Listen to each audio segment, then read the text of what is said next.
ఓం శ్రీ గణేశాయ నమ. శ్రీ గణేశ పురాణం 89వ అధ్యాయము. అనంగోపాఖ్యానం 2వ భాగము. అనంగనుకి గజానన వర ప్రదానం. అప్పుడు ఆ వరదుడైన గణేశుడు మన్మధునితో ఇలా అన్నాడు: ఓ మన్మథ, నీవు కోరిన కోరికలన్నీ ఈడేరగలవు. నీవు రమాదేవి గర్భావాసాన జన్మించి సశరీరుడు అవుతావు. సౌందర్యంతో అందరి చేత కొనియాడబడ తగినవాడవు. త్రైలోక్య విజేతవు కాగలవు.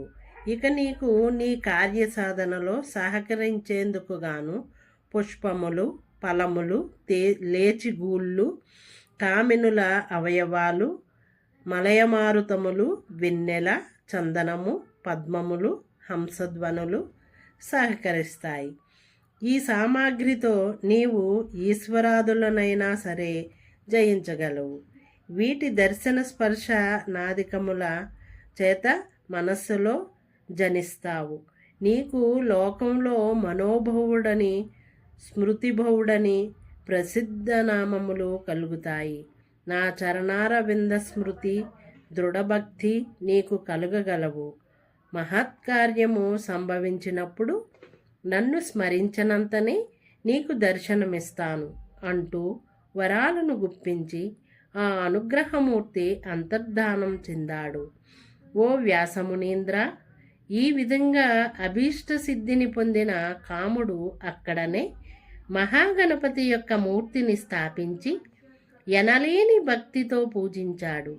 అప్పుడతని పత్ని అయిన రతీదేవి లడ్లు, మోదకములు మొదలైన నానావిధ పక్వాన్నములను ఆ గణేశునకు మహానైవేద్యంగా భక్తితో సమర్పించింది.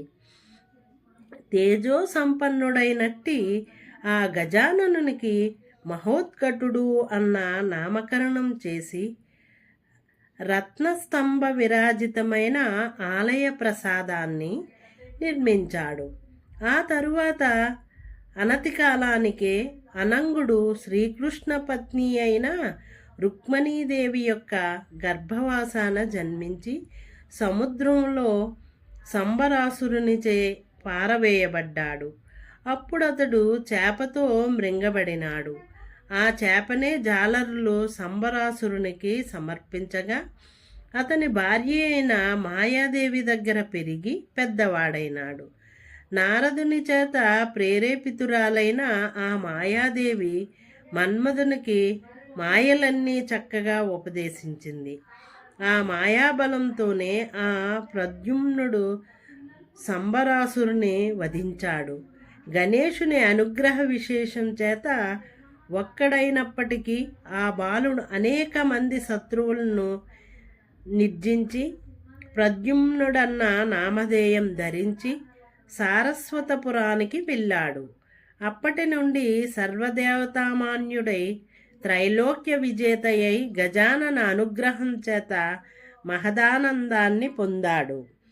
రుక్మిణి మొదలైన వారందరూ అతన్ని చూసి కృష్ణుడేమోనని పొరబడిన నారదుని ద్వారా అతడు తమ కుమారుడేనని ఎరిగి పరమానందభరితులైనారు. అప్పుడు రతీదేవి కూడా అతని చెంత చేరి భక్తితో ప్రణమిల్లింది. ఓ వ్యాసమునీంద్ర, ఈ రీతిగా అనంగుడి చేత ప్రతిష్ఠితమైన జనస్థానగతుడైనట్టి గణేశ మహాత్మ్యం యావత్తు నీకు తెలిపాను. ఇక్కడనే పురుషోత్తముడైన శ్రీరామచంద్రుడు శూర్పణఖను తిరస్కరించగా లక్ష్మణుడు ఆమె నాసికను, చెవులను కోయడం చేత నాసిక అను పేరుతో ప్రసిద్ధి చెందింది. ఆ ప్రదేశంలో ఈనాటికి రాళ్ళు సైతం మోదకములలా కనబడతాయి. ఈ రకంగా కాముని చేత ఆరాధింపబడిన గణేశుడు అతడిని కృతకృత్యుడిని గావించాడు. ఇక్కడనే రతీమన్మధులు తిరిగి సాంగముగా కలిసి ఆనందించారు. షడక్షర మంత్రంతో శేషుడు ఆరాధించినట్లుగానే మదనుడైన మన్మధుడు కూడా మంత్రానుష్ఠానం చేసి గణేశానుగ్రహాన్ని పొందాడు అంటూ చెప్పాడు చతురాశ్యుడు. అప్పుడు వ్యాసమునీంద్రుడు తిరిగి బ్రాహ్మణునిలా ప్రశ్నించాడు: ఓ చతురానన, శేషుడు ఎలాగ గజాననుని ఆరాధించాడు? ఎందుకని ఆరాధించాడు? ఏ వరాలను పొందాడు? ఈ యావద్ వృత్తాంతాన్ని విస్తారంగా వినిపించి నన్ను ధన్యుణ్ణి గావించు. శేషుడు గజాననుని ఆరాధించి వరాలను పొందుట. ఓ వ్యాసమునీంద్ర, నీవడిగిన ప్రశ్న చాలా సమంజసమైంది. సావధాన మనస్కుడవై విను. ఒకానొకప్పుడు శంకరుడు పార్వతీ సమేతుడై కైలాస శిఖరంపై కొలువుతీరి ఉండగా సమస్త దేవతాగణాలు వారి సందర్శనార్థం విచ్చేశారు. సాష్టాంగ దండ ప్రణామాలను ఆచరించి అద్భుతమైన తమ గాన కళా కౌశలంతో శంకరునికి ప్రీతి గావించారు. గంధర్వులు అప్సరసులు లయబద్ధంగా నాట్యం చేశారు. కొందరు మునులు నేత్రములు మూసుకుని ధ్యానించసాగారు. కొందరు గౌరీ వల్లభుడిని మానసికోపచారములతో పూజించారు. వశిష్ఠ వామదేవ జమదగ్ని అత్రికన్వ భరద్వాజ గౌతమాది మునీశ్వరులంతా వివిధ స్తోత్రాలతో స్తుతించసాగారు. శేషునకు 3 లోకాలలోనూ నేనే శ్రేష్ఠుడిని, అందువల్లనే శంభుని శిరస్సు పైన ఉన్నాను. భూధారణ సామర్థ్యం నాకు కాక ఇతరులెవ్వరికీ లేదు కదా. నా కులానికే చెందిన వాసునికి కవ్వపుత్రాటిగా చేసుకునే దేవతలు ఆ అమృతాన్ని సిద్ధింపచేసుకొని అమరులైనారు కనుక నాకంటే ఉత్కృష్టమైన వారెవరూ లేరు అన్న తలంపు కలిగింది. శివుడు అతని మనోగర్భమును తెలుసుకుని అందుకు ఆగ్రహవేశుడై తలపైనున్న శేషుని నేలపైకి విసిరి కొట్టాడు.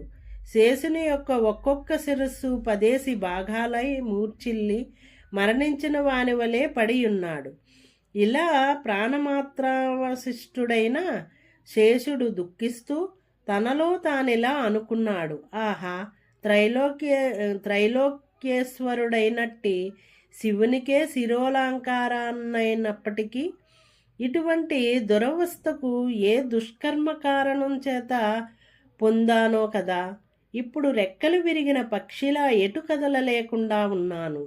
ఇప్పుడు నేనేమి చేయను, ఎటుపోను? నన్ను రక్షించి సేద తీర్చేవారెవ్వరు?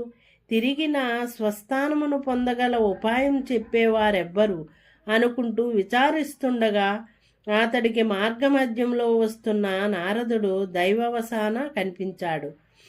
నిర్ధనుడికి స్వప్నంలో నిధి లభించినంత ఆనందాన్ని పొందాడు శేషుడు.